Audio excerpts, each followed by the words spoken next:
Spread it, the better. Will you have this beam switched to astrogation, please? Of course. And thanks, Captain. I'll see you at White Sands. Then, as the now positively glowing Gordon faded away, Sawtelle turned to his own staff. Fenway, Snowden, take over. Better double-check micro-timing with Astro. Put us into a 24-hour orbit over White Sands and hold us there. We won't go down. Let the load down on remote wherever they want it. The arrival of the Ardvarian super dreadnought Orion and the UC-1, Uranexite Carrier Number 1, was one of the most sensational events old Earth had ever known. Air and spacecraft went clear out to emergency volume 90 to meet them. By the time the UC-1 was coming in on its remote-controlled landing spiral, the press of small ships was so great that all the police forces available were in a lather trying to control it. This was exactly what Hilton had wanted. It made possible the completely unobserved launching of several dozen small craft from the Orion herself. One of these made a very high and very fast flight to Chicago. With all due formality and under the aegis of a perfectly authentic registry number, it landed on O'Hare Field. 11 deeply tanned young men emerged from it and made their way to a taxi stand, where each engaged a separate vehicle. Sam Bryant stepped into his cab, gave the driver a number on Oakwood Avenue in Des Plaines, and settled back to scan. He was lucky. He would have gone anywhere she was, of course, but the way things were, he could give her a little warning to soften the shock. She had taken the baby out for an airing down River Road, and was on her way back. By having the taxi kill 10 minutes or so, he could arrive just after she did. Wherefore, he stopped the cab at a public communications booth and dialed his home. "Mrs. Bryant is not at home, but she will return at 15:30, the instrument said crisply. "Would you care to record a message for her?" He punched the record button. "This is Sam, Dolly baby. I'm right behind you. Turn around, why don't you, and tell your ever-loving, star-hopping husband hello." The taxi pulled up at the curb just as Doris closed the front door, and Sam, after handing the driver a $5 bill, ran up the walk. He waited just outside the door, key in hand, while she lowered the stroller handle, took off her hat, and by long-established habit reached out to flip the communicator's switch. At the first word, however, she stiffened rigidly, froze solid. Smiling, he opened the door, walked in, and closed it behind him. Nothing short of a shotgun blast could have taken Doris Bryant's attention from that recorder then. "That simply is not so," she told the instrument firmly, with both eyes resolutely shut. "They made him stay on the Perseus. He won't be in for at least 3 days. This is some cretin's idea of a joke." "Not this time, Dolly, honey. It's really me." Her eyes popped open as she whirled. "Sam!" she shrieked, and hurled herself at him with all the pent-up ardor and longing of 234 meticulously counted, husbandless, loveless days.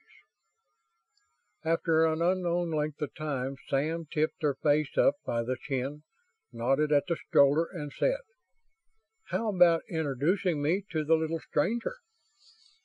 "What a mother I turned out to be! That was the first thing I was going to rave about. The very first thing I saw you. Samuel J. the Fourth, 76 days old today," and so on. Eventually, however, the proud young mother watched the slightly apprehensive young father carry their firstborn upstairs, where together they put him, still sound asleep, to bed in his crib. Then again they were in each other's arms. Some time later, she twisted around in the circle of his arm and tried to dig her fingers into the muscles of his back. She then attacked his biceps and, leaning backward, eyed him intently. "You're you, I know, but you're different. No athlete or any laborer could ever possibly get the muscles you have all over, to say nothing of a space officer on duty.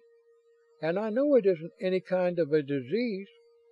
You've been acting all the time as though I were fragile, made out of glass or something, as though you were afraid of breaking me in two. So what is it, sweetheart?" "I've been trying to figure out an easy way of telling you, but there isn't any. I am different. I'm 100 times as strong as any man ever was. Look." He upended a chair, took one heavy hardwood leg between finger and thumb, and made what looked like a gentle effort to bend it. The leg broke with a pistol-shot report, and Doris leaped backward in surprise. "So you're right. I am afraid not only of breaking you in two, but killing you. And if I break any of your ribs or arms or legs, I'll never forgive myself. So if I let myself go for a second, I don't think I will, but I might. Don't wait until you're really hurt to start screaming. Promise?" "I promise." Her eyes went wide. "But tell me." He told her. She was in turn surprised, amazed, apprehensive, frightened, and finally eager. And she became more and more eager right up to the end. "You mean that I'll stay just as I am? For thousands of years?" "Just as you are, or different if you like. If you really mean any of this yelling you've been doing about being too big in the hips, I think you're exactly right myself. You can rebuild yourself any way you please, or change your shape every hour on the hour. But you haven't accepted my invitation yet." "Don't be silly." She went into his arms again and nibbled on his left ear. "I'd go anywhere with you, of course, any time. But this? But you're positively sure Sammy Small will be all right?" "Positively sure." "Okay, I'll call Mother." Her face fell. "I can't tell her that we'll never see them again and that we'll live." "You don't have to. She and Pop, Fern and Sally too, and their boyfriends are on the list. Not this time, but in a month or so, probably." Doris brightened like a sunburst. "And your folks too, of course?" she asked. "Yes, all the close ones." "Marvelous. How soon are we leaving?" At 6 o'clock next morning, 235 days after leaving Earth, Hilton and Sawtelle set out to make the Ardens' official call upon Terra's advisory board. Both were wearing prodigiously heavy lead armor, the inside of which was furiously radioactive. They did not need it, of course, but it would make all Ardens monstrous in Terran's eyes and would conceal the fact that any other Ardens were landing. Their gig was met at the spaceport, not by a limousine, but by a 5-ton truck, into which they were loaded one at a time by a hydraulic lift. Cameras clicked, reporters scurried, and tri-di scanners whirled. One of those scanners, both men knew, was reporting directly and only to the advisory board, which of course never took anything either for granted or at its face value. The first stop was at a truck scale, where each visitor was weighed. Hilton tipped the beam at 4,615 pounds. Sawtelle, a smaller man, weighed in at 4,190. Thence to the radiation laboratory, where it was ascertained and reported that the armor did not leak, which was reasonable enough, since each was lined with master's plastic. Then into lead-lined testing cells, where each opened his faceplate briefly to a sensing element.